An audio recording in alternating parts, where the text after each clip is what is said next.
मैं तुमसे कुछ कहना चाहती हूँ।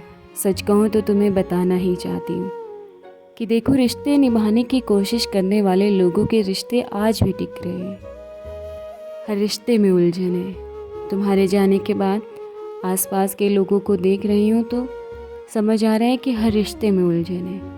बशर्ते जो लोग कोशिश कर रहे हैं अपने रिश्ते को बचाने की, उनके रिश्ते बच रहे हैं। तुम जानते हो, जो एक तरफ़ा मोहब्बत कर रहे थे, उनके साथ वक्त गुजारने के बाद वो मोहब्बतें अब दो तरफ़ा होने लगी है। बीते कई दिनों के बाद जब तुम्हारा ख्याल जहन में बहुत तेज़ी से दौड़ने लगा तो समझ आया कि आसपास के लोगों की कहानी भी तो हमारी तरह है। पर सबसे खूबसूरत बात यह है कि वो अपनी कहानी को पूरा करने की जिद में है। तुमने तो कहानी का रुख बदलने में और कहानी को अधूरा छोड़ने में कहीं कमी नहीं रखी, क्योंकि तुम जानते थे कि तुम कहानी के लेखक हो। तुम जानते थे कहानी को किस मोड़ पर लेकर छोड़ना है और किस वक्त पर नए किरदारों को उस कहानी में लाना है।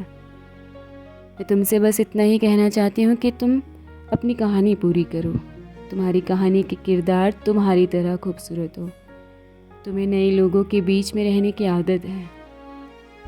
नए लोगों में अपनापन ढूंढने की तुम्हारी जो आदत है, यकीनन वो आदतें तुम्हारी पूरी होंगी।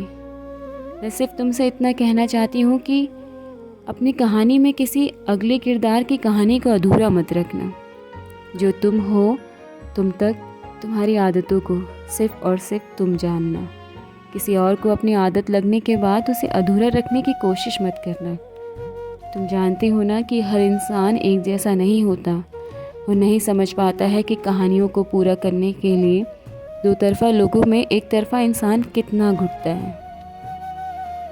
और सच कहूँ तो इन सब बातों को करते हुए आंखें नम हो चुकी है और तुमसे सिर्फ इतना कहने को जी करता है कि तुम सही हो या तुम सही थे। लेकिन तुम्हारे लिए दुआ है कि तुम जहाँ और जिस हाल में हो, जिसके साथ रहो, मुस्कुराते हुए रहो, क्योंकि मैं नहीं चाहती कि कहानी दो तरफ़ा अधूरी हो। मैं चाहती हूँ कि एक तरफ़ा कहानी ज़रूर पूरी हो। मेरी ना सही, तुम्हारी कहानी तो पूरी हो।